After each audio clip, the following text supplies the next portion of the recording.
السلام علیکم ورحمۃ اللہ وبرکاتہ۔ ان الحمد للہ نحمده ونستعینه ونستغفره ونعوذ باللہ من شرور انفسنا ومن سیئات اعمالنا من يهده الله فلا مضل له ومن يضلل فلا هادي له واشهد ان لا اله الا الله واشهد ان محمدا عبده ورسوله فان خير الحديث كتاب الله وخير الهدي هدي محمد صلى الله عليه وسلم وشر الأمور محدثاتها وكل محدثة بدعة وكل بدعة ضلالة وكل ضلالة في النار۔ اعوذ باللہ من الشیطان الرجیم، بسم اللہ الرحمن الرحیم۔ وَلَهُنَّ مِثْلُ الَّذِي عَلَيْهِنَّ بِالْمَعْرُوفِ۔ قابل صد احترام سامعین، صدر محترم اور دیگر معزز اور محترم اخوان،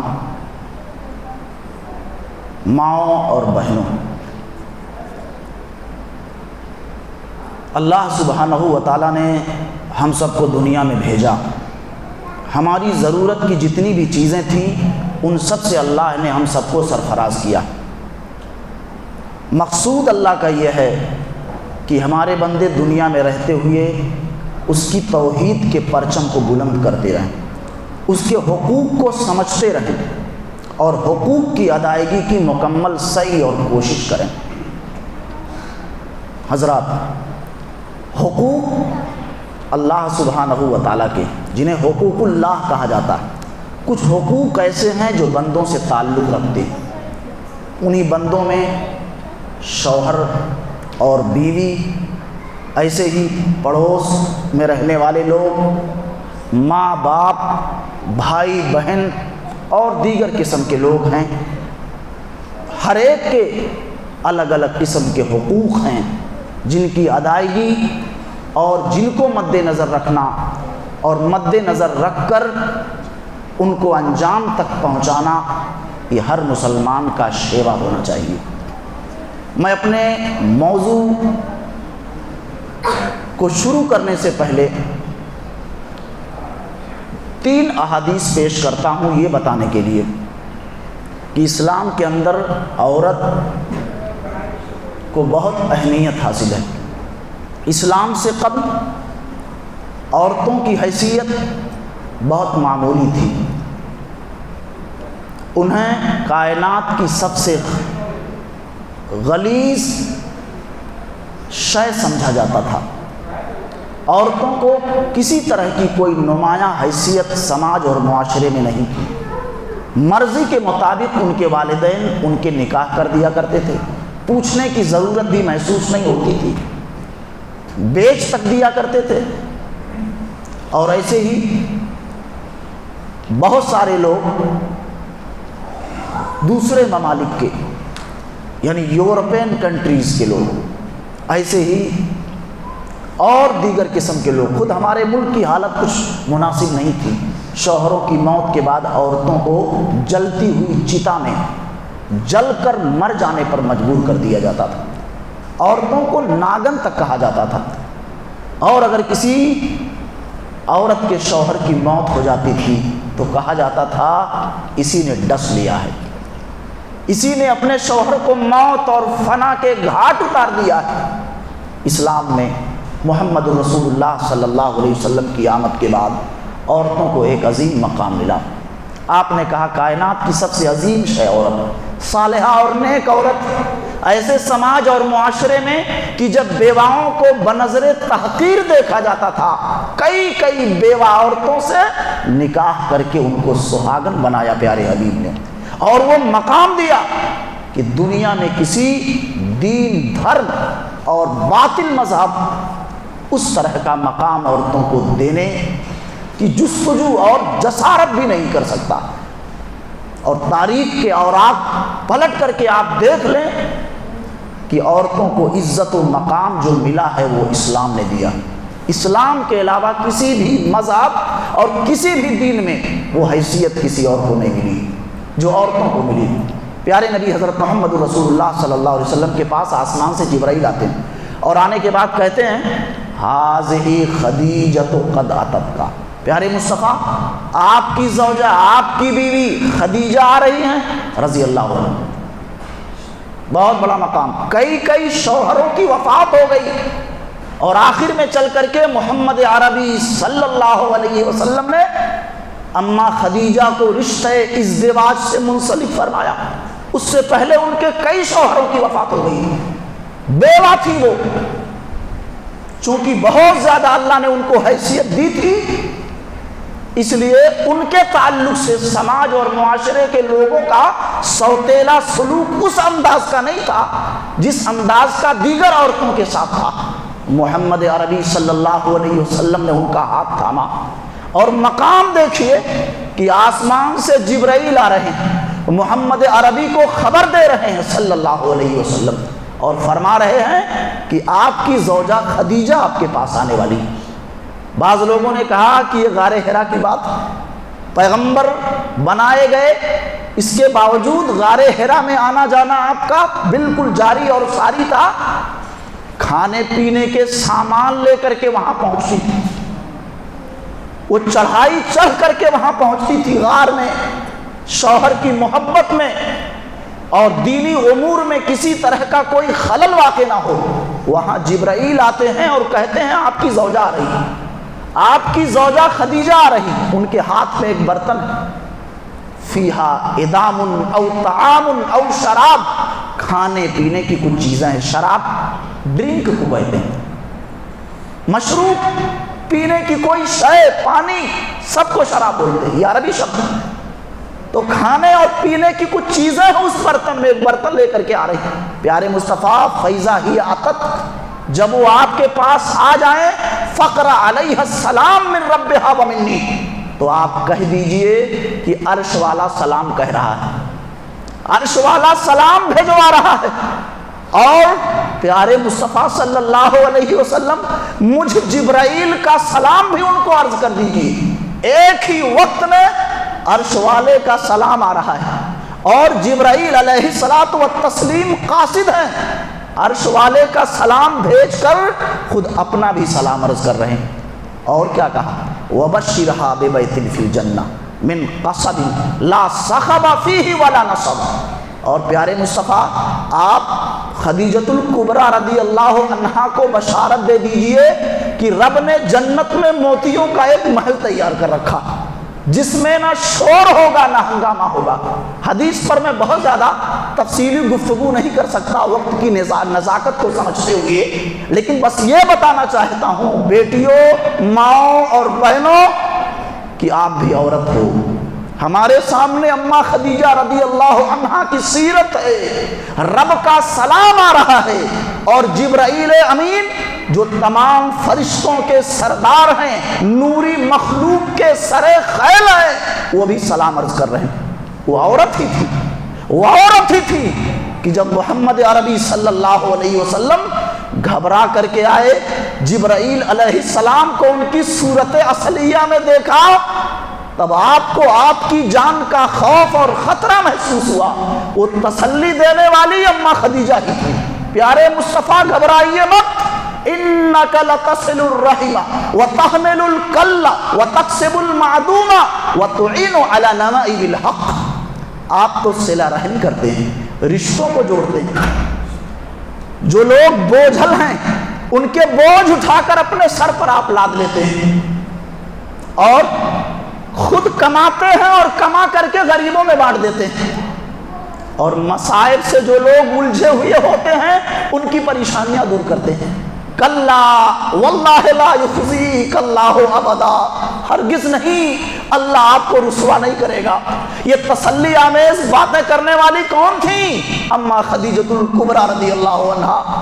آسمان سے جبرائیل آ رہے اور کہہ رہے ہیں موتیوں کا محل ہے، موتیوں کا محل جس میں نہ شور سنیں گے وہ اور نہ ہنگامہ ہوگا، بہت ہی پرسکون ماحول جنت میں موجود اس محل کا ہوگا. وہ عورت ہی تھی. ماں اور بہنوں اور بیٹیوں، آپ کی وہ حیثیت کہ آپ ہی جیسی ایک خاتون کے لیے عرش والے کا سلام آ رہا ہے عرش معلیٰ سے. اور محمد عربی صلی اللہ علیہ وسلم، یہ حدیث صحیح بخاری میں بھی ہے اور صحیح مسلم میں بھی. اور صحیح مسلم کی ایک اور روایت، پیارے مصطفیٰ کہتے ہیں کہ میں نے جنت کو دیکھا، رأیت الجنت، میں جنت میں ہوں، اور دخلت فی الجنہ، جنت میں موجود ہوں، اور سمعت خشفتن، کسی کے چلنے کی آواز سن رہا ہوں جنت میں اپنے آگے، تو میں نے سوال کیا کہ یہ کس کے چلنے کی آواز ہے؟ تو بتایا گیا ھذہ الغمیسہ ابنۃ ملحان ام انس بن مالک، انس بن مالک کی ماں ام سلیم رضی اللہ عنہما کے چلنے کی آواز ہے دنیا میں، لیکن مقام اور رتبے کا کیا کہنا کہ جنت میں ان کے چلنے کی آہٹ محمد عربی صلی اللہ علیہ وسلم محسوس کر رہے ہیں اور اپنی سماعتوں سے سن رہے ہیں، اور سوال کرنے پر جواب دیا جا رہا ہے ام سلیم رضی اللہ عنہا کے چلنے کی آواز ہے۔ یہ حدیث صحیح مسلم کے اندر موجود ہے۔ پیارے مصطفیٰ صلی اللہ علیہ وسلم اما عائشہ صدیقہ رضی اللہ عنہا کے حجرے میں موجود ہے، اور اچانک جبرائیل کی آمد ہوتی اور آتے ہی کہتے ہیں پیارے مصطفیٰ آپ سلام عرض کر دیجئے ام المومنین عائشہ صدیقہ رضی اللہ عنہا کو، ام المومنین عائشہ صدیقہ کو میرا سلام عرض کر دیجئے۔ حجرے میں محمد عربی بھی موجود ہیں اور اماں عائشہ صدیقہ رضی اللہ عنہا بھی موجود ہیں، اور جبرائیل کی آمد ہو رہی ہے اور کہتے ہیں میری جانب سے اماں عائشہ صدیقہ مومنوں کی ماں کو سلام کہہ دیجئے۔ پیارے مصطفیٰ صلی اللہ علیہ وسلم نے سلام عرض کیا، اماں نے جواب دیا۔ سلام کوئی بھیجوائے تو جواب کا انداز کیا ہو؟ صحیح بخاری کے اندر بھی یہ حدیث ہے اور صحیح مسلم کے اندر بھی حدیث ہے۔ کیا کہا تھا اماں نے؟ وعلیہ السلام ورحمۃ اللہ وبرکاتہ، جبرائیل کے اوپر بھی اللہ کی سلامتی ہو، اللہ کی برکتوں کا نزول ہو، رب کی رحمتوں کی برکہ ہو۔ یہ سلام کا جواب دیا، وعلیہ السلام، ان پر بھی سلامتی ہو، اللہ کی رحمت ہو، اللہ کی برکت ہو۔ ترا ما لا ارا یا رسول اللہ، پیارے مصطفیٰ آپ جن آنکھوں سے دیکھ رہے ہیں جبرائیل کو، میں دیکھنے پر قادر نہیں ہوں۔ آپ منصب نبوت پر فائز ہونے کی وجہ سے ان آنکھوں سے جو چیزیں دیکھ لے رہے ہیں میں ہرگز نہیں دیکھ سکتی۔ یہ عورتوں کا مقام، عورتوں کا مقام، یہ سماج کے لیے آبرو ہے، یہ عزت ہے۔ یہ عورتیں ہیں تو یہ ہریالی ہے، یہ چمک ہے، یہ رعنائی ہے، یہ روشنی ہے، اور جس دن ان عورتوں کا خاتمہ ہو جائے یہ دنیا مثل بیوہ ہو جائے، اس کی حیثیت ختم ہو جائے، اس کی رونق ماند پڑ جائے، وہ حیثیت ایک عورت کی ہے بھائیو، پاؤں کی جوتی نہ سمجھا جائے۔ اسی لیے شریعت اسلامیہ کے اندر اگر مردوں کے حقوق متعین کر دیے گئے تو عورتوں کے حقوق کو بھی پیارے مصطفیٰ نے واضح کر دیا، رب کا اشارہ پا کر، اور رب نے قرآن عزیز میں کہہ دیا ہے وَلَهُنَّ مِثْلُ الَّذِي عَلَيْهِنَّ بِالْمَعْرُوفِ، ان عورتوں کے لیے بھی معروف طریقے سے وہی حقوق ہیں جو حقوق مردوں کے ان عورتوں کے اوپر ہیں۔ جیسے مردوں کے حقوق ہیں عورتوں کے اوپر، ایسے ان عورتوں کے بھی مردوں کے اوپر حقوق ہیں۔ یہ رب قدوس کا فرمان۔ باتیں بڑی لمبی ہو جائیں گی، حقوق سے متعلق چند اہم باتیں آپ کے ذہن میں ڈالنا چاہتا ہوں۔ سب سے پہلا حق ایک عورت کا اس کے شوہر پر کیا ہے کہ وہ حق مہر دے دے۔ شادی ہونے کے بعد ایک عورت بیوی بنتی ہے، اور وہ بھی شادی شریعت کے عین مطابق ہو، منمانی نہ چلے وہاں، عورت خود سے شوہر کا انتخاب کر لے، ولی کی مرضی کے بغیر راہ فرار اختیار کر کے شادی کر لے۔ اسلام میں ایسی شادی ایلیجیبل نہیں ہے، یہ غیر قانونی، پوری زندگی زنا میں بیت جائے گی۔ جو شریعت کے اندر ضابطے اور قاعدے ہیں، اصول ہیں، انہی اصولوں کی روشنی میں شادی ہو۔ ایک شخص جس سے اس عورت کا نکاح ہوا وہ شوہر ہے اور وہ عورت اس کی بیوی ہے۔ اب کیا ہونا چاہیے؟ حق مہر دے دو۔ ہم نے ایسے بہت سارے بزرگوں سے سنا، بہت سارے لوگوں سے 40 تولے سونے مولانا آج تک نہیں دے سکا، 50 تولے سونے باندھ دیے تھے ابا نے، آج تک نہیں ادا کیا، پیر پکڑ پکڑ کے معافی مانگتے ہیں معاف کر دو۔ یہ ہے صورتحال، یہ طریقہ ہے، یہ مسلمانی ہے۔ حق مہر کی کوئی متعین مقدار نہیں ہے، آدمی کی اس کی حیثیت پر یہ چیز منحصر ہے۔ آپ زیادہ حیثیت کے حامل ہیں، زیادہ حق مہر دیں، نو آبجیکشن، اور آپ کی حیثیت کمزور قسم کی ہے، آپ اپنی حیثیت کے اعتبار سے حق مہر دیں، اس طرح کی کوئی بندش اور کوئی پابندی نہیں۔ محمد عربی صلی اللہ علیہ وسلم کے پاس ایک شخص موجود ہے، ایک عورت آتی ہے، رہبر و رہنما نبیوں کے سردار محمد عربی سے نکاح کی چاہت رکھتی ہے، نبی کو ضرورت نہیں تھی، آپ خاموش رہے، انکار بھی نہیں کیا۔ ایک شخص بیٹھے تھے، کہا اللہ کے رسول میرا نکاح کروا دیجیے۔ نبی نے کہا حق مہر لاؤ، کہا اللہ کے رسول یہ تہبند ہے، میں سوچ رہا ہوں اس کو 2 حصوں میں بانٹ دوں، ایک حصہ بیوی کو دے دوں بطور مہر کے، اور ایک سے اپنی سطر کو ڈھانپ لوں۔ پیارے مصطفیٰ نے کہا تھا نہ یہ تیرے لیے کافی ہوگا تہبند، اور نہ تیری بیوی کے لیے، کچھ اور لاؤ، تلاش کرو۔ آئے تھوڑی دیر کے بعد، کہا اللہ کے رسول کچھ نہیں مل رہی ہے، کوئی چیز کوئی شے نہیں ہے۔ نبی نے کہا تھا التمس ولو خاتما من حدید، لوہے کی انگوٹھی ہی صحیح تلاش کرو، لوہے کی انگوٹھی ہی لے آؤ، تلاش کرو، لے کے آؤ۔ کہا اللہ کے رسول لوہے کی انگوٹھی بھی نہیں پاتا۔ نبی نے کہا هل معك من القرآن شيء، قرآن کی کچھ صورتیں یاد ہیں زبانی؟ انہوں نے کہا ہاں اے اللہ کے رسول۔ نبی نے کہا قد زوجتکها بما معك من القرآن، قرآن کی جو صورتیں تجھے یاد ہیں عددها، ایک روایت کے مطابق انہوں نے چند صورتوں کے نام لیے، گنوایا۔ نبی نے کہا انہی صورتوں کے بدلے میں محمد عربی تیرا نکاح اس عورت سے کروا دیا یا کروا رہا ہوں، یہ نبی نے کہا۔ اور ایک روایت کے مطابق فعلمها، قرآن کی یہ صورتیں مہر ہیں، حق مہر ہیں، تو اپنی بیوی کو ان صورتوں کو سکھلا دینا، یاد کروا دینا۔ صحیح بخاری کے اندر بھی روایت ہے، صحیح مسلم کے اندر بھی روایت ہے۔ بھائیو حق مہر کو معمولی مت سمجھو، یہ بیوی کا حق ہے، اس کے باپ کو بھی اس میں تصرف کرنے کا کوئی ادھیکار نہیں ہے۔ ڈائریکٹ اس عورت کے ہاتھوں میں دے دیا جائے حق مہر کو، نہ سسر لے سکتا ہے نہ ساس لے سکتی ہے۔ اور کتنے تو نکمے شوہر ہوتے ہیں جو حق مہر تک کو بیچ کھا ڈالتے ہیں، زیورات تک کو بیچ دیتے ہیں، یہ نکمے قسم کے لوگ ہیں۔ ایسے نکموں سے ہوشیار رہنے کی ضرورت ہے۔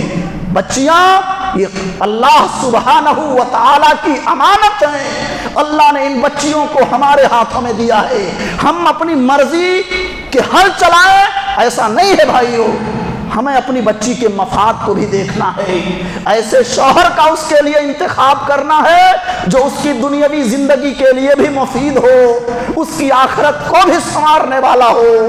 مختلف وجہات نظر کو مد نظر رکھو، آپ مختلف زاویوں سے سوچو، آپ بچی کی زندگی خراب نہ ہو جائے۔ ہمارے آس پاس کے کچھ رفقا ہیں، قریبی آپ کے گاؤں کے آزو بازو کے، وہ ایک بڑا مشہور گاؤں ہے، وہاں اپنی بچیوں کو مشرکوں کے حوالے تک کر دیا جاتا ہے، صرف دولتیں دیکھی جاتی ہیں، مال دیکھے جاتے ہیں، اور ایسے ایسے لوگوں کے حوالے کہ وہاں سے آنے کے بعد بہت ساری بچیاں جادو سے متاثر، سحر سے متاثر، اور ڈھیر قسم کی دقتیں آتی ہیں۔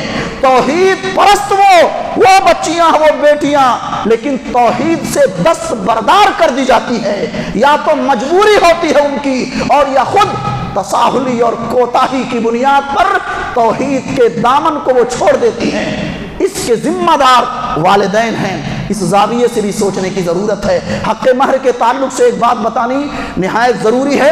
پیارے مصطفیٰ فرماتے ہیں ایمن رجل تزوج امرأۃ علی ما قل من المہر او کثر، کہ جو کوئی آدمی کسی عورت سے نکاح کرے، مہر چاہے زیادہ ہو یا کم ہو، ولیس فی نفسہ ان یودی الیہا حقہا فخدعہا، اور نکاح کرنے والے کی نیت میں اندر کیا ہے کہ میں حق مہر نہیں دوں گا. کتنے بڑے بڑے لوگوں کو آپ نے دیکھا ہوگا 40 تولہ 50 تولہ، یعنی بالکل مجلس میں نکاح پڑھاتے وقت قاضی اعلان کر دے 50 تولہ، بس تسلی ہو جائے گی.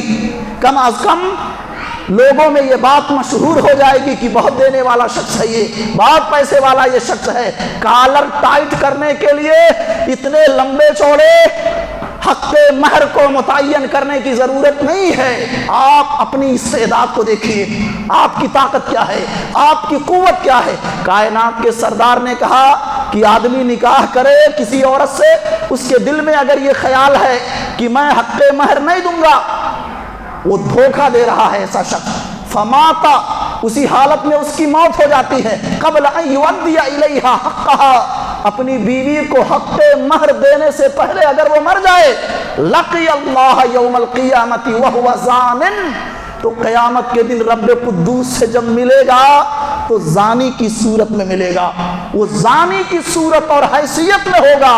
یہ پیارے مصطفیٰ کی حدیث ہے. امام البانی رحمت اللہ علیہ نے اس روایت کو صحیح قرار دیا ہے، اور امام منذری نے الترغیب والترہیب کے اندر اس روایت کو ذکر کیا ہے. یہ ہے سزا اور وعید شدید کہ حق مہر جو عورت کا حق ہے، ہر صورت میں دیر سویر اس کے حوالے کر دیا جائے.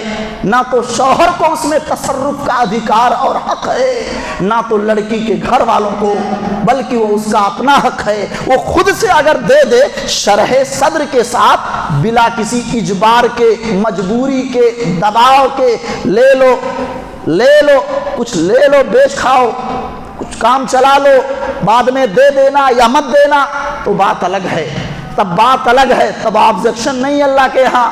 لیکن بہت سارے لوگ کام چلانے کے لیے بیچ دیتے، ضرورت پوری ہو جاتی اور زندگی گزر جاتی، کبھی اپنی بیوی کا وہ حق نہیں دے پاتے.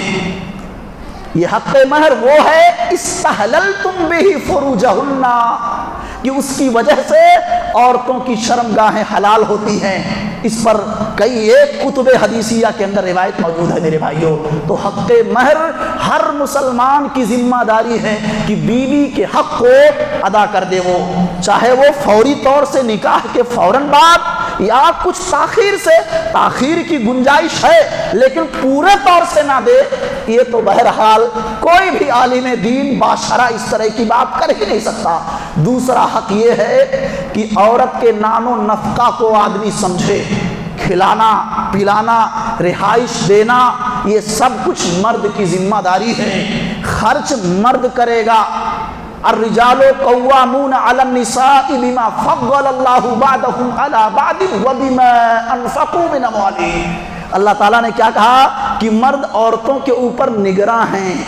کیوں نگراں ہیں؟ نگراں قوام. اللہ تعالیٰ نے عورتوں کے اوپر مردوں کو کیوں بنایا؟ کیونکہ اللہ کہتے ہیں کہ ان میں سے بعض کے اوپر فضیلت رکھتے ہیں، یعنی مرد فضیلت میں عورتوں سے بڑھے ہوئے ہیں، ایک وجہ.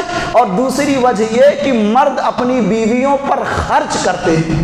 مرد خرچ کرنے والا ہوتا ہے. مردوں کو اللہ سبحانہ و تعالی نے عورتوں پر جو نگراں بنایا ہے، حاکم بنایا ہے، قوام بنایا ہے، اس کی دو وجہ اللہ نے بیان کی ہے. ایک یہ کہ مرد عورتوں پر فضیلت رکھتے ہیں، مقام و حیثیت اور رتبہ رکھتے ہیں، اور دوسری وجہ یہ ہے کہ مرد عورتوں پر خرچ کرتے ہیں. یہاں صورتحال کیا ہے؟ صورتحال کیا ہے؟ دینداری چھوڑیے آپ. دیندار لڑکیاں اس لیے گھروں میں بیٹھی رہ جاتی ہیں کہ ان کے پاس روپے نہیں ہیں. ایسی بچیوں کے نکاح جلدی ہو جاتے ہیں جو مال والی بچیاں ہیں، جن کو اللہ نے نوازا ہے. دینداری کو آج لوگ رائٹ اور لیفٹ رکھ دیتے ہیں. دینداری پر لوگوں کی توجہ نہیں ہے، مال دیکھ کر کے شادی کرتے ہیں. بھائیوں اور دوستو، آپ کے یہاں کا ماحول کیا ہے ہم نہیں جانتے، لیکن ہم بھی ایک شہر میں رہتے ہیں اور ایک بڑے صوبے سے ہمارا تعلق ہے. دیکھتے ہیں کہ لوگوں کی صورتحال کیا ہے. جن گاڑیوں سے چلتے ہیں وہ گاڑیاں بیویوں کی لائی ہوئی ہوتی ہیں. وہ بیڈ شیٹ بیوی کا، وہ تکیہ بیوی کا، وہ بیڈ بیوی کا، سب کچھ کس کا دیا ہوا ہے؟ بیوی کے والدین کا دیا ہوا ہے، بیوی کی طرف سے آیا۔ اللہ سبحانہ و تعالیٰ فرما رہے ہیں کہ مردوں کو قوام بتاتے ہوئے رب نے کہا کہ یہ مرد اپنی بیویوں پر خرچ کرتے ہیں۔ یہاں آدمی نکما بن کر کے ہاتھ پھیلا کر کے مانگتا ہے، ہاتھ پھیلا کر کے مانگتا ہے، اور بے غیرتی کی انتہا ہے۔ جس کپاٹ میں کپڑے رکھے جاتے وہ بھی بیوی کا، اور جس گیزر سے پانی گرم کیے جاتے وہ بھی بیوی کا، اور جو آئرن لے کر کے آتی ہے وہ بھی بیوی کا۔ سب کچھ کس کا؟ بیوی کا۔ جوتا بیوی کا، کپڑا بیوی کا، سب کچھ بیوی کا۔ اور اس کے بعد خیال کیا ہوتا ہے؟ ہم قوام ہیں۔ یہ مردوں کی شان نہیں ہے بھائیو، مرد خرچ کرنے والا ہوتا ہے۔ اللہ سبحانہ و تعالیٰ نے قرآن میں اس کو واضح کر دیا ہے۔ عورتوں سے اصولا نہ جائے، ان کو مجبور نہ کیا جائے، حتیٰ کہ ان کے گھر والے اپنی خوشی سے کچھ چیزیں دیں تو اس رسم کو ختم کرنے کے لیے وہ چیزیں بھی مت لو۔ آپ وراثت میں لو، وراثت میں حق مانگو اپنی بیوی کا، کہہ سکتے ہو، دباؤ نہ ڈالو، وہ خود بیوی آپ کی مانگے وراثت میں حق، اور جہیز کو ختم کرو۔ اور بارات آتی ہے، اس وقت بہت ساری چیزیں ہوتی ہیں، کھانے پر مجبور کیا جاتا ہے، اور بڑی بڑی رقمیں لی جاتی ہیں، گاڑیاں لی جاتی ہیں، یہ سب ختم کرنے کی ضرورت ہے۔ یہ بھکاریوں کے انداز ہیں، مومنوں کو ان تمام چیزوں سے دور رہنا چاہیے۔ یہ مردانگی کی علامت نہیں ہے، عورتوں سے لیا جائے اور ان کی دی ہوئی چیزوں پر داد عیش دیا جائے، یہ مسلمانوں کا کام نہیں ہو سکتا۔ میرے بھائیوں، پیارے نبی حضرت محمد رسول اللہ صلی اللہ علیہ وسلم کے پاس ایک صحابی آتے ہیں اور آ کر کے کہتے ہیں، اللہ کے رسول، ما حق الزوجۃ احدنا علیہ، ہم میں سے ایک شخص کے اوپر اس کی بیوی کا حق کیا ہے؟ ہم لوگ تو اپنے حقوق پوچھتے ہیں، مولانا ہماری بیویوں پر ہمارے حقوق کیا ہیں؟ ہم یہ کبھی نہیں پوچھتے کہ ہماری بیویوں کے ہمارے اوپر حقوق کیا ہیں۔ صحابی رسول ہیں معاویہ قشیری رضی اللہ تعالیٰ عنہ، اور آ کر کے کہتے ہیں، اللہ کے رسول، ہم شوہروں کے اوپر ہماری بیویوں کے حقوق کیا ہیں، ذرا بتائیں آپ۔ پیارے مصطفیٰ نے کہا تھا، ان تطعمها اذا طعمت، جب کھاؤ تو بیویوں کو بھی کھلاؤ، وان تکسوها اذا اکتسیت، جب پہنو تو بیویوں کو بھی پہناؤ، جس معیار کا کپڑا خود پہنو اس معیار کا کپڑا بیویوں کو پہناؤ۔ اور پیارے نبی نے کیا کہا تھا؟ ولا تغرب الوجه، کبھی ضرورت ہاتھ اٹھانے کی پڑ جائے تو دیکھو چہرے پر نہ مارنا، یہ بدن کا بڑا مرکزی حصہ ہوتا ہے، بڑا محترم حصہ ہوتا ہے یہ چہرہ، چہرے پر ہاتھ نہ اٹھانا، چہرے پر ضرب مت لگانا۔ ولا تقبح، اور اے صحابی رسول، بیوی کو اپنے برا بھلا مت کہنا، سب و شتم کا نشانہ نہ بنانا۔ ولا تقبح ولا تہجر الا فی البیت، کبھی ناچاکی ہو جائے، آپسی انتشار ہو جائے، اختلاف کی نوبت آ جائے تو سنو، ہاتھ پکڑ کر کے باہر نہ کر دینا گھر سے۔ بہت سارے لوگ ہم نے دیکھا ہے، کانوں سے سنا ہے، ایک لیٹر بھی لے کے آیا ہوں، تقریباً 10 دن پہلے ایک بہن نے میری اہلیہ کو درس میں وہ گئیں یہ دیا، اس پر نام نہیں ہے لیکن میں پڑھ کے آپ کو بتاؤں گا کہ عورتوں پر ظلم کتنا ہو رہا ہے، کتنا ان کو ستایا جا رہا ہے۔ حیرانگی کی بات بھائیو کہ جہالت کی بنیاد پر 100 بار طلاق دے کر کے آدمی اور پھر بھی اس کے ساتھ رہتا ہے، اس کو دین کا پتہ نہیں، دین کے اصول و ضوابط کا پتہ نہیں، کچھ نہیں معلوم، بڑی بڑی جوان بیٹیوں کو مارتے ہیں اور بیویوں کو ستاتے ہیں اور ٹارچر کرتے ہیں۔ یہ صورتحال، یہ صورتحال۔ پیارے مصطفیٰ نے کہا ولا تہجر الا فی البیت، کبھی اگر بغاوت و سرکشی کی وجہ سے اگر دوری کی بات آ جائے تو اپنے گھر ہی کے اندر بستر سے الگ کر دینا، دوری بنا لینا، گھر کے باہر نہ کرنا۔ ہاتھ پکڑ کر کے رات کے 12 بجے جھگڑا ہوتا ہے اور دروازہ کھول کر کے باہر کر دیا جاتا ہے، اندر سے کنڈی بند کر دی جاتی ہے اور کہا جاتا ہے جاؤ جہاں جانا ہو۔ یہ طریقہ مسلمانوں کا نہیں ہو سکتا، یہ طریقہ مسلمانوں اور مومنوں کا نہیں ہو سکتا ہے، اس سے بچنے کی غائب درجہ ضرورت ہے میرے بھائیوں۔ کھلانا پلانا، آپ حیران ہو جائیں گے۔ میں اپنے شہر کی بات کرتا ہوں، صبح کے وقت اٹھ کر کے اگر آپ جائیں اور دیکھیں تو گاڑیاں لگی ہوتی ہیں۔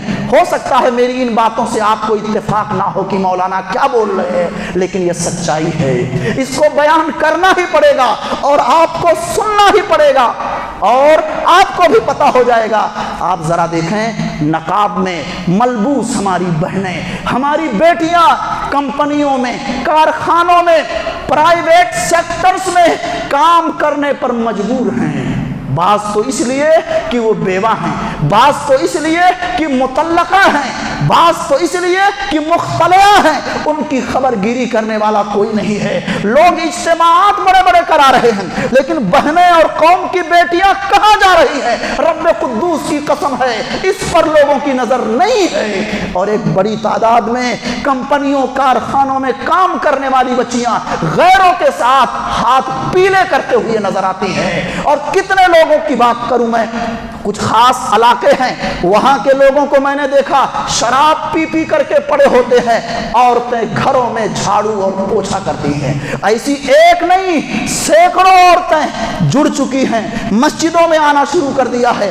انہوں نے کہا کہ شیخ کو بولو، ان کو بتاؤ کہ مغرب سے عشاء کے بیچ میں عورتوں کی تعلیم کا نظم ہو، تاکہ ہم عصر کے بعد گھروں میں کام کر کے آ جائیں تو ہم بھی اس تعلیم کا حصہ بن جائیں، ہم بھی کچھ سیکھیں، ہم بھی پروگرام میں شریک ہوں۔ اور عورتیں، وہ رب العزت کی قسم کھا کے کہتا ہوں، مندروں میں جانا تو ان کے ہاں عام بات تھی، مزاروں پر جانا ان کے ہاں عام بات تھی، لیکن مسجدوں میں جانا ان کی سوچ کے مطابق گناہ عظیم کا باعث تھا۔ زندگی میں انہوں نے کبھی نماز تک نہیں پڑھی، ہاتھ باندھا جائے کہ چھوڑ دیا جائے، اتنا بھی علم اور شعور نہیں۔ ایسی بہت ساری عورتیں ویٹر کا کام کرنے پر مجبور ہے۔ کیوں؟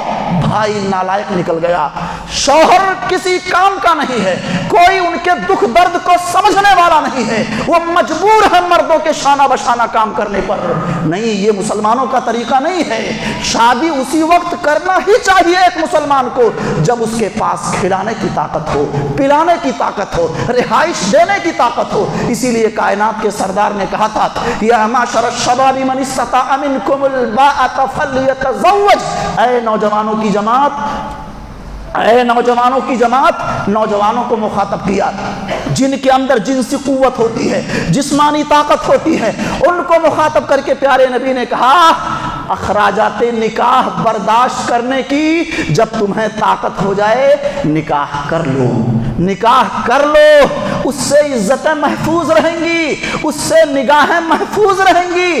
اور یعنی اسباب جماع، اسباب نکاح، اخراجات نکاح برداشت کرنے کی اگر طاقت نہیں ہے تو روزہ رکھو، روزہ رکھو، یہ ڈھال کا کام کرے گا روزہ، اور شہوتوں کو معتدل بنا دے گا۔ یہ بات نبی نے کس کے لیے کہی ہے؟ نوجوانوں کے لیے کہی ہے، جب طاقت ہو تب نکاح کرنا ہے۔ اسی لیے تو قرآن میں رب قدوس نے کہا، وَلْيَسْتَعْفِفِ الَّذِينَ لَا يَجِدُونَ نِكَاحًا، وہ لوگ جو نکاح کی قوت و طاقت نہیں رکھتے، وہ روزہ رکھ کر کے پاک دامن زندگی گزارے، پاک دامنی کی زندگی گزارے، حَتَّى يُغْنِيَهُمُ اللَّهُ مِنْ فَضْلِهِ، یہاں تک کہ اللہ اپنے فضل سے نواز دے۔ جب اخراجات نکاح برداشت کرنے کی طاقت ہو جائے تب وہ نکاح کریں، تب تک وہ روزہ رکھ کر کے اپنے آپ کو پاک دامن رکھیں۔ یہ قرآن کی تعلیم ہے۔ شادیاں کی ہی اسی وقت جائیں کہ جب عورت کے بوجھ کو برداشت کرنے کی طاقت ہو، کھلانے کی طاقت ہو، اس کو سکون دینے کی طاقت ہو، اور اس کے ضروری مطالبات پوری کرنے کی طاقت ہو۔ میرے بھائیوں، یہ نفقہ، سکنا، رہائش، کھان پان، یہ سب ضروری ہیں، یہ سب ضروری ہیں۔ اگر ہم نے اس تعلق سے کوتاہی کی تو اللہ کے ہاں ہم سے سوال ہوگا۔ پیارے نبی نے سعد ابن ابی وقاص رضی اللہ تعالیٰ عنہ سے کہا تھا، آپ نے کہا تھا، اِنَّكَ لَن تُنْفِقَ نَفَقَةً تَبْتَغِي بِهَا وَجْهَ اللَّهِ، تم کوئی بھی مال نہیں خرچ کرو گے جس کے ذریعہ تم اللہ کی رضامندی چاہو گے، الا اجرت علیہا، مگر اس پر تمہیں اللہ کی طرف سے اجر دیا جائے گا، ثواب دیا جائے گا۔ اور باتیں بہت ساری کہی جا سکتی ہیں۔ ایک موقع پر نبی نے کہا تھا دینار انفقتہ فی سبیل اللہ، جہاد میں ایک دینار وہ جسے تم جہاد میں خرچ کرو، دینار انفقتہ فی رقبۃ، غلام کے آزاد کرنے میں ایک دینار خرچ کرو، ایک دینار وہ تصدقت بہ علی مسکین، کسی مسکین پر خرچ کرو، اور ایک دینار ایک روپیہ وہ انفقت علی اہلک، اپنی بیوی پر خرچ کرو، اپنے بچوں پر خرچ کرو، اعظمها اجرا الذی انفقتہ فی اہلک، اجر اور ثواب کے اعتبار سے سب سے زیادہ عظیم روپیہ وہ ہے جس کو آپ نے اپنی بیویوں پر خرچ کیا ہے، آپ نے اپنے بچوں پر خرچ کیا ہے۔ لیکن اس بات کو مد نظر رکھا جائے، اسراف نہ ہو، فضول خرچی نہ ہو۔ 10 جوڑے گھر میں موجود ہیں، عورت ضد کر رہی ہے نہیں 12واں 11واں بھی ہونا چاہیے، یہ غلط طریقہ ہے، غلط طریقہ ہے۔ ماؤں اور بہنوں کو ایسے ناجائز مطالبات بھی نہیں کرنے چاہیے جو مردوں کے بس میں نہ ہوں، شرعی نقطہ نظر سے جو مناسب اور درست نہ ہوں، اور جن مطالبات کو پورا کرنے کے لیے مردوں کو حلال و حرام کی تمیز کو ختم کرنا پڑ جائے، بیٹیوں اور بہنوں کے لیے ایسے مطالبات درست اور صحیح نہیں ہیں۔ ایک حق اور ہے، کھلانے پلانے کے بعد معروف طریقے سے، اچھے طریقے سے بیویوں کے ساتھ رہو۔ قرآن میں اللہ کہتا ہے وعاشروہن بالمعروف، بھلائی کے ساتھ رحم سہن اختیار کرو، قاعدے سے رہو۔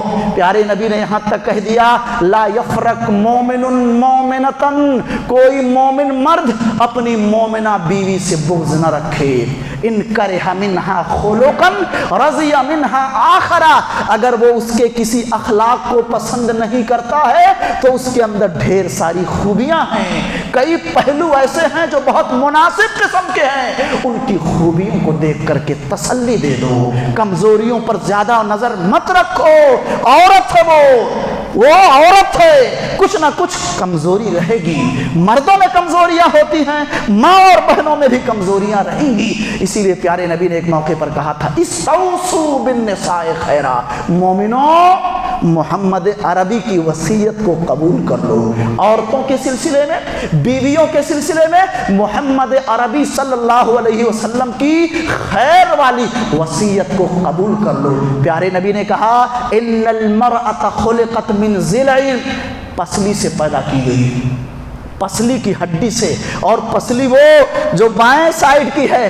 جنت میں اللہ نے آدم علیہ السلام کی بائیں پسلی سے حوا کو پیدا کیا، اس پر علماء کی تصریحات ہیں، سلف کی توضیحات ہیں بھائیو، بائیں پسلی سے پیدا کیا ہے۔ کائنات کے سردار نے کہا ان اعوج شیء فی الضلع اعلاہ، پسلی کی ہڈیاں جو ہوتی ہیں ان میں سب سے ٹیڑھی ہڈی وہ ہے جو اوپر والی ہے، جو اوپر والی ہے وہ سب سے ٹیڑھی ہے۔ ان ذہبت تقیمہ کسرتا، اگر تم سیدھی کرنے لگ گئے تو توڑ دو گے، طلاق کی یا خلا کی نوبت آ جائے گی۔ اور وَإِن تَرَكْتَهُ آوَجَا، اگر تم ٹیڑھے پن کی حالت میں چھوڑ دیے تو اس سے استفادہ کرتے رہو گے اور ٹیڑھا پن بدستور باقی رہے گا۔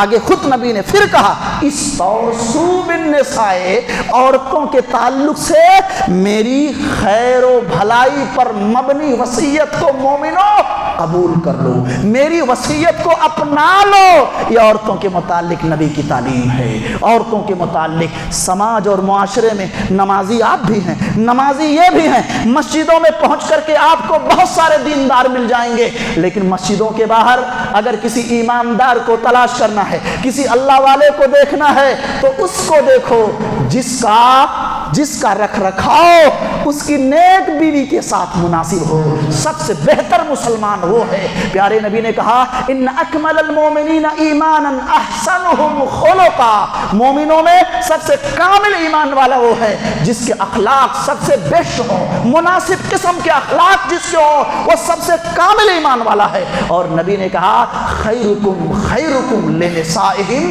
تم میں سب سے بہتر وہ آدمی ہے جو اپنی بیویوں کے لیے بہتر ہو۔ اور ایک روایت کے مطابق صحابہ سے مخاطب کر کے نبی نے کہا صحابہ وَأَنَا خَيْرُكُمْ لِأَهْلِي، میں اپنی بیویوں میں کے لیے تم سب میں سب سے بہتر ہوں۔ کوئی آدمی عالم ہے، کوئی شخص قاری ہے، مسجد کا امام ہے، مفتی ہے، اگر اس کی نیک بیوی، یاد رکھیے نیک بیوی کی بات ہو رہی ہے، اس کی نیک بیوی منفی تاثرات پیش کرنے لگ جائے اور کہے ہمارا شوہر ایسا، ہمارا شوہر ایسا، چاہے جتنی اس کی عزت ہو سماج میں، چاہے جتنی حیثیت ہو، وہ ایک اچھا مسلمان نہیں ہو سکتا ہے، چاہے وقت کا امام ہی کیوں نہ ہو، کسے باشد کوئی بھی ہو۔ نیک عورت اگر منفی تاثرات، غلط بیانی سے کام لے رہی ہے، یعنی اپنے شوہر کے بارے میں باتیں اس کی صحیح ہیں، نیک ہے، لیکن شوہر کے اندر کمزوریاں ہیں، دقتیں ہیں، مارتا ہے اور ٹارچر کرتا ہے، اس کو اگر وہ بیان کر رہی ہے، یہ علامت ہے، یہ دلیل ہے کہ وہ اچھا شوہر نہیں ہے، وہ نیک اور صحیح اور مناسب قسم کا آدمی نہیں ہو سکتا ہے۔ مسلمان تو ہے لیکن بہتر مسلمان نہیں ہے، وہ بہتر مسلمان وہ ہے جو اپنی بیویوں کے لیے بہتر ہو، معاشرت، رہن سہن، بود و باش عورتوں کے ساتھ بہت مناسب انداز کا ہو، ٹائم دو، آپ وقت دو۔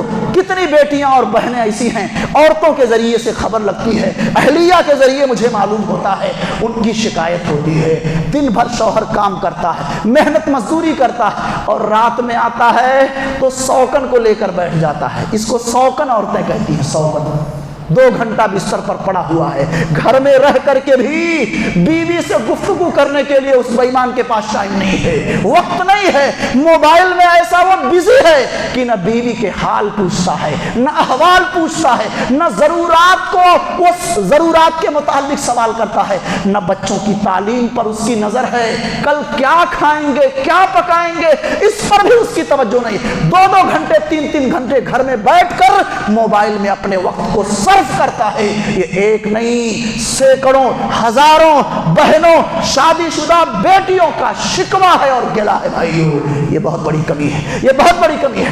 ٹائم نکالو، وقت دو، ان سے بات کرو، ان کی سنو، ان کو سناؤ، وہ بہت کچھ اپنی پریشانیاں آپ کو بیان کرنا چاہتی ہیں، لیکن آپ ہو کہ ٹائم نہیں دیتے ہو، ٹائم نہیں دیتے ہو، یہ بھی ایک بہت بڑی غلطی ہے۔ پیارے نبی حضرت محمد رسول اللہ کے متعلق اماں نے فرمایا، اماں عائشہ صدیقہ نے سفر میں دوڑ کا مقابلہ ہوا، اماں کہتی ہیں فسابقتہ، میں نے مقابلہ کیا دوڑ کا، شوہر اور بیوی، اور شوہر وہ جو کائنات کا سب سے عظیم انسان ہے، نبیوں کا سردار، اللہ کا سلام جس کے پاس، رب کی وحی جس کے پاس آ رہی ہو، وہ اپنی بیوی کے ساتھ کیسے رہ رہے ہیں؟ دوڑ کا مقابلہ کر رہے ہیں۔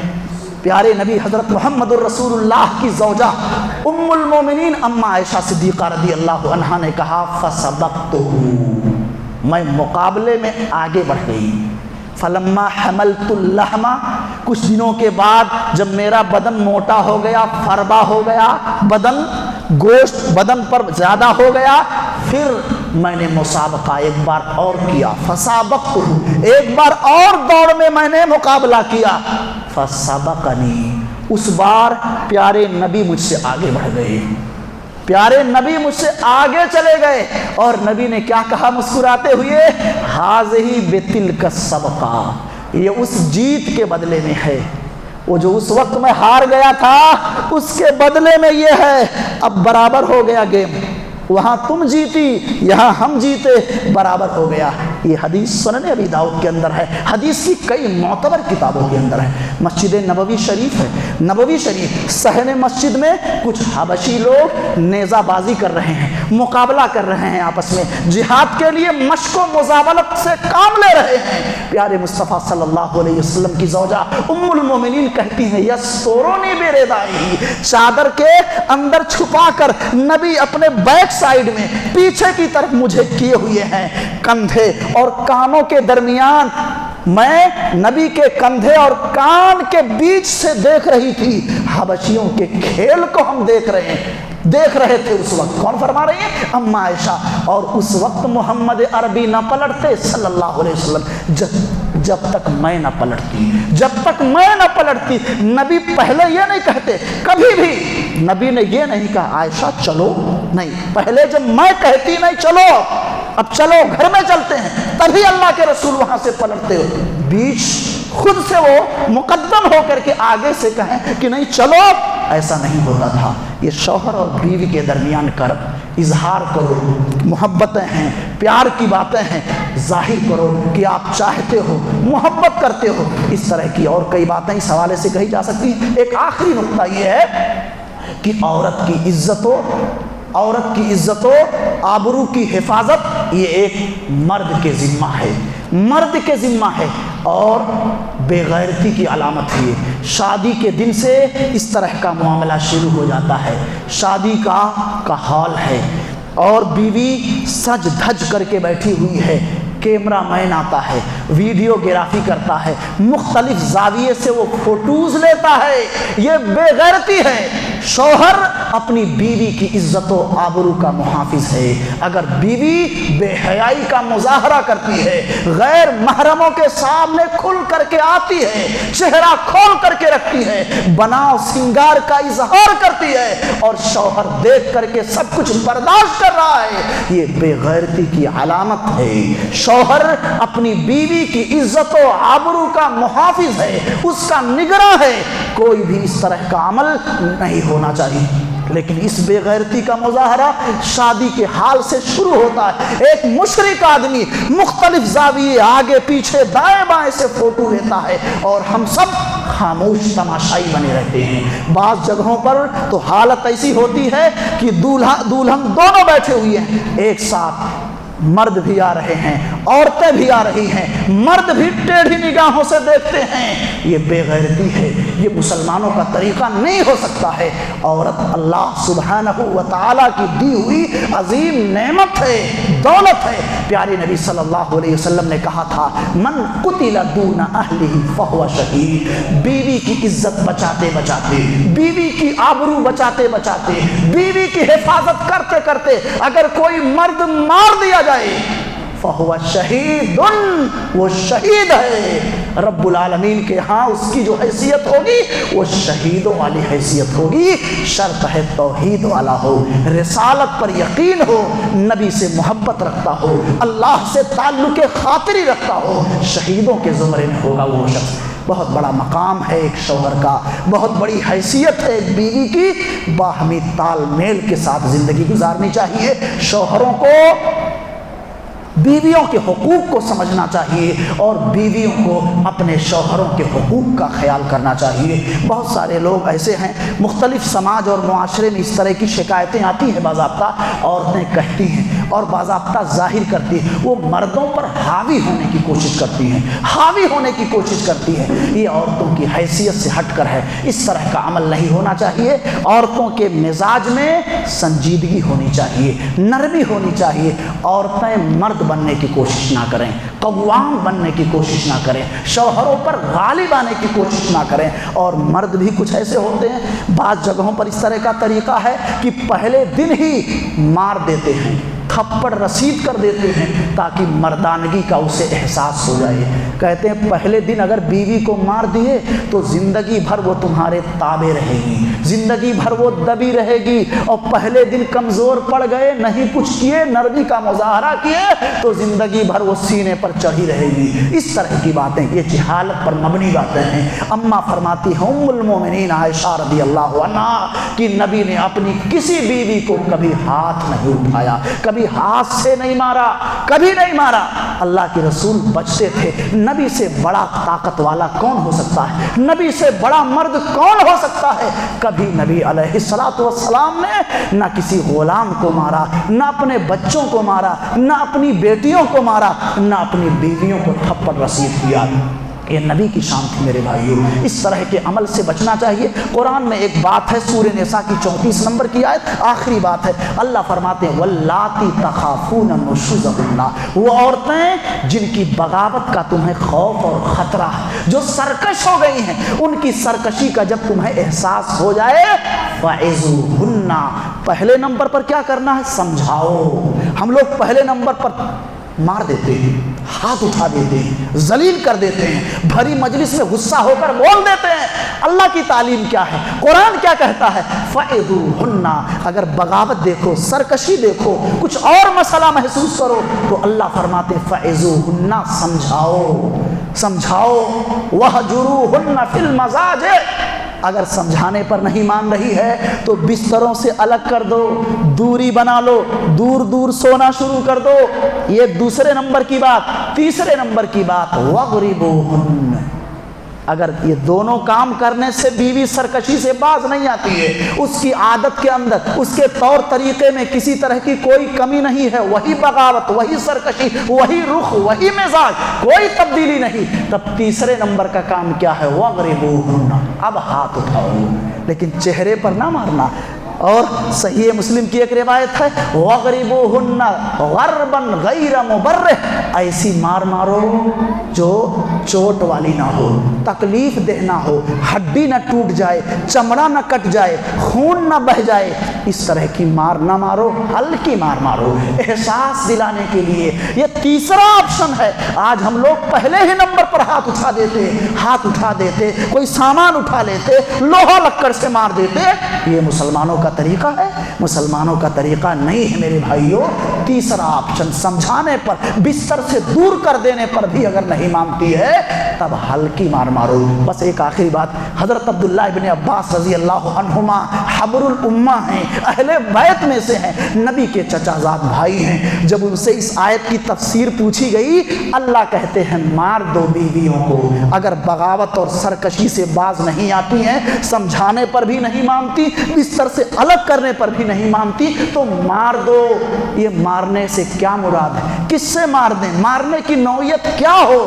تو عبداللہ ابن عباس نے کہا تھا, کیا کہا تھا, مسواک سے مار دو.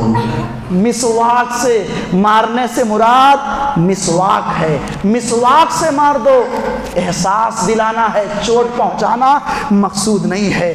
سماج کے اندر بڑی بے اعتدالی ہے میرے بھائیوں, بڑی دقتیں ہیں. میں نے چونکہ آپ کے سامنے بیان کر دیا, 2-3 باتیں, نام کچھ نہیں ہے اس پر. 10 روز پہلے ایک جگہ پروگرام تھا جہاں پر میرا اکثر خطبہ ہوتا ہے. سامنے بہت سارے لوگ ایسے جو شرک اور بدعت اور گمراہی میں موجود ہیں. وہاں سے ایک بچی آتی ہے, میری اہلیہ کے ہاتھ میں یہ لیٹر دیتی ہے. یہ لیٹر, اس پر نہ نام ہے نہ کچھ ہے, کیا لکھا ہے 1-2 منٹ میں ختم کرنے کی کوشش کرتا ہوں. بسم اللہ الرحمن الرحیم. یہ دیکھیے, محترم و مکرم فضیلت الشیخ مولانا ریاض احمد سلفی صاحب حفظہ اللہ, السلام علیکم ورحمۃ اللہ وبرکاتہ. عرض یہ ہے کہ جو شخص اپنی بیوی کو 100 سے زائد مرتبہ طلاق دے چکا ہو, کبھی غصے میں اور کبھی نہ رکھنے کا ارادہ بھی کر کے, تو کیا اس کا طلاق ہوا ہے یا نہیں؟ قرآن و حدیث سے اس کی دلیل پیش کریں. جو شخص اپنی بیوی بچوں کو مارتا ہو, اپنی بیوی اور اس کے ماں باپ رشتہ داروں کو, یہاں تک کہ اپنی بیٹیوں کو بھی گالیاں دیتا ہو, ایسے شخص کے بارے میں آپ کا کیا کہنا ہے؟ میرا یہ سب بتانے کا مقصد یہ ہے کہ آپ خطبہ جمعہ میں اس کا ذکر کریں تاکہ آپ کی آواز اس شخص تک پہنچے جس کے بارے میں نے یہ سب لکھا ہے. بس اس کے آگے کچھ نہیں. اب کون ہے کچھ پتا, اس سے یہ پتا چلتا ہے کہ شاید وہ عورت بھی آتی ہے اس مسجد میں, اس کا شوہر بھی آتا ہے, اور اتنی جہالت کی 100 بار طلاق دینے کے بعد بھی وہ شوہر بنا بیٹھا ہے اور اس کو بیوی بنائی ہوئی ہے. یہ صورتحال.